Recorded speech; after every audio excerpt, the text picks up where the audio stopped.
Okay, so hello, it's me Rodrigo, and today I'm gonna make a small little tutorial about how I make terrain in BTB.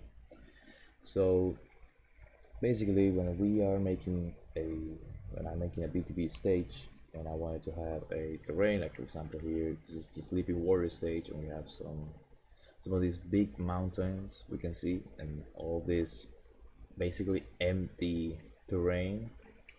What I do is using the terrain tool, I have this, which is basically um, all the red highlighted. It is the roadside terrain which has collisions, and that can be checked here.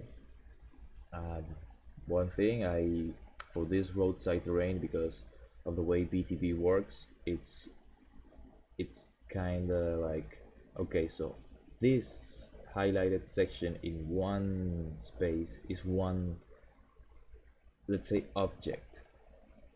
So the LOD is gonna be when you are 600 meters from it, it's gonna load all of this at the same time. So that's why it's always better to keep them separated like this in a bunch of small sections. This is how BTB does it when you add terrain to a track. For example, this is track A, this is only this section from here to here, so that's gonna add the terrain this way. It's gonna be a lot of sections, and this way, and change the LOD to be this value. For example, now we're gonna go this field. This field is just basic terrain, and this is just like, you know undrivable. And to make it not collidable and not drivable, when you select this terrain, you always using the hide and use is good, by the way.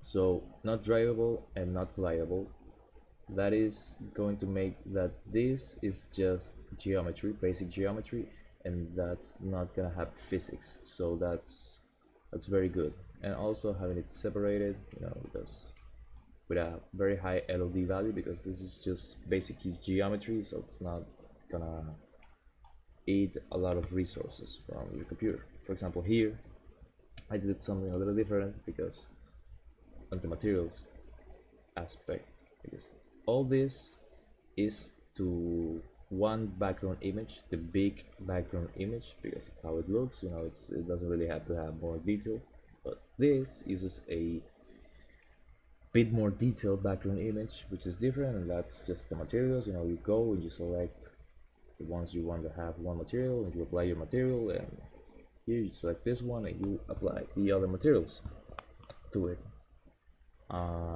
And of course, having this option, I always uncheck these options also, because it's just like how I do it. um, and this also, this how I make the elevation, that's another point. So this we have right here is, I think it's not this one, it's this one. So this is this. Yeah, I know.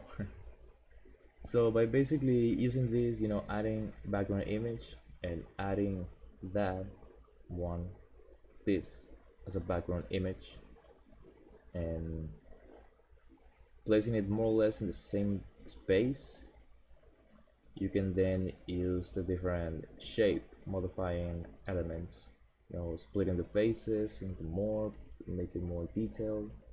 For example, here you can add more points, and then moving them. For example, I'm gonna go here in the 3D view. You can select various points, say this one, this one, this one, and by holding Shift and Y and dragging, you can change the elevation. Shift Y, you can see how it elevates and goes down and up and down. Or Shift and move various points. For example, here I'm gonna go and select all these ones. By clicking and dragging, you can select various points. For example, I can drag and select this one. So I'm gonna go into 3D view and hold Shift and Y and elevate it. It's more elevated, but that's not how it looks. That's more how it looks in real life. So that's that. Also the materials, using blending materials and basic materials to match how it looks in real life.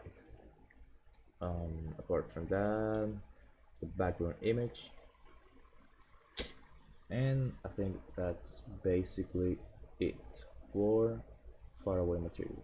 And as I said, is like close materials, close side roads, like this. Example here, this is very close to the road, and that's gotta have collisions because you might go there. But all of this, and all of that, doesn't really need collisions because it's just basic. So why? And yeah, that's the way I do terrain in BTB.